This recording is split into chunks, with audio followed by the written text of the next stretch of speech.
Assalamualaikum warahmatullahi wabarakatuh.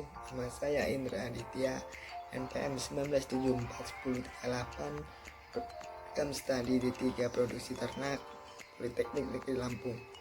Di sini saya akan mempresentasikan tugas yang diberikan oleh Ibu Susanti SPT MSI dalam mata kuliah penyuluhan peternakan dengan judul sebagai berikut. Penyuluhan pembuatan pakan silase untuk mengurangi intensitas ngarit. Rumput odot. Morfologi rumput gajah odot. Rumput gajah berasal dari Afrika tropika, kemudian menyebar dan diperkenalkan ke daerah-daerah tropika di dunia, dan tumbuh alami di seluruh Asia Tenggara yang bercurah hujan melebihi 1000 mm dan tidak ada musim panas yang panjang. Di Indonesia sendiri, rumput gajah merupakan tanaman hijauan utama pakan ternak. Penanaman dan introduksinya dianjurkan oleh banyak pihak. Rumput ini dapat hidup di berbagai tempat, tahan lindungan, respon terhadap pemupukan, serta mengendaki tingkat kesuburan tanah yang tinggi. Rumput gajah odot tumbuh merumpun dengan perakaran rambut yang kompak dan terus menghasilkan anakan apabila dipangkas secara teratur.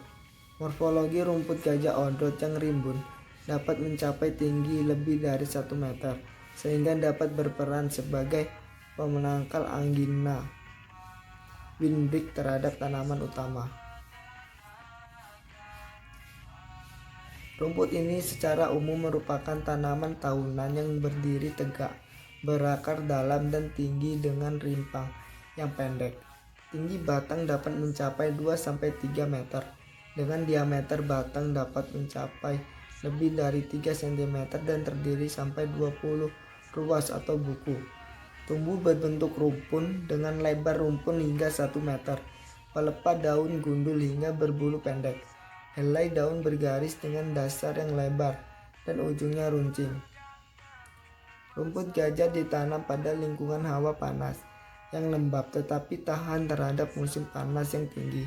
Rumput ini juga dapat tumbuh dan beradaptasi pada berbagai macam tanah meski hasilnya akan berbeda.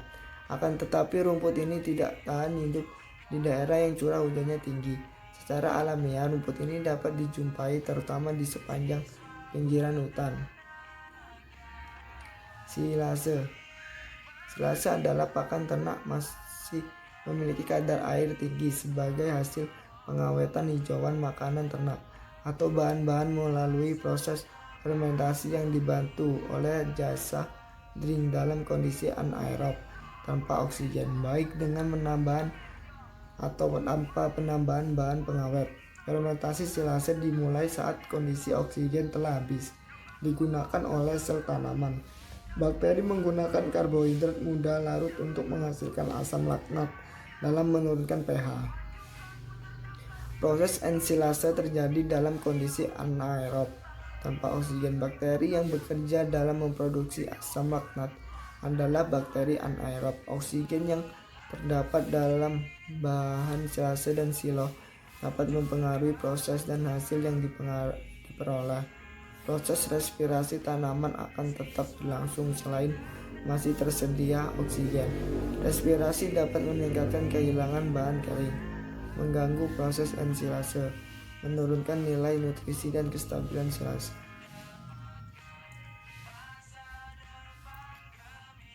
Kualitas fisik silase meliputi warna, bau, tekstur, dan keberadaan jamur, serta suhu. Aroma silase tanaman sorghum manis menunjukkan aroma asam dan wangi fermentasi.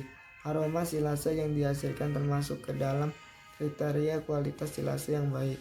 Silase yang berkualitas baik memiliki aroma asam dan wangi. Warna silase yang dihasilkan menunjukkan warna hijau atau sama dengan warna tanaman sorghum sebelum ensilase. Shaun Hen and Rees menyatakan bahwa warna pada silase menggambarkan hasil fermentasi selama proses ensilase, dan silase yang berkualitas baik adalah silase yang berwarna hampir sama dengan bahasa belum ensilase.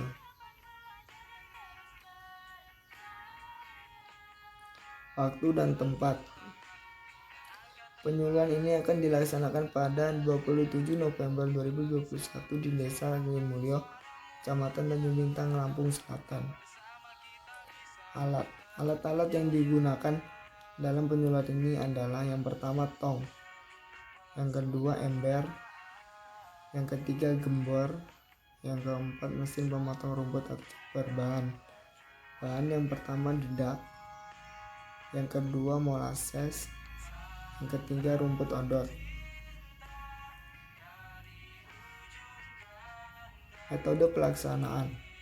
Pelaksanaan kegiatan ini dilakukan dengan metode yaitu studi literatur, pembinaan dan introduksinya peralatan. Studi literatur dilakukan untuk memperoleh informasi mengenai proses pembuatan silase yang baik. Penyuluhan ini dilaksanakan dengan metode bimbingan, diskusi, dan praktek. Prosedur pembuatan silase. Yang pertama, siapkan alat dan bahan. Yang kedua, rumput dicaca bisa pakai manual atau chopper. Yang ketiga, campurkan rumput dengan dedak hingga merata. Yang keempat, siapkan molasses ke dalam ember terus diaduk. Yang kelima, lalu masukkan ke dalam gembor. Setelah itu siramkan dikit demi sedikit. Yang keenam, masukkan dalam tong. Usahakan sepadat mungkin, jangan sampai ada ruang udara. 7. Tutup tong hingga benar rapat karena prinsip silase adalah anaerob. 8. Simpan selama 14 hari.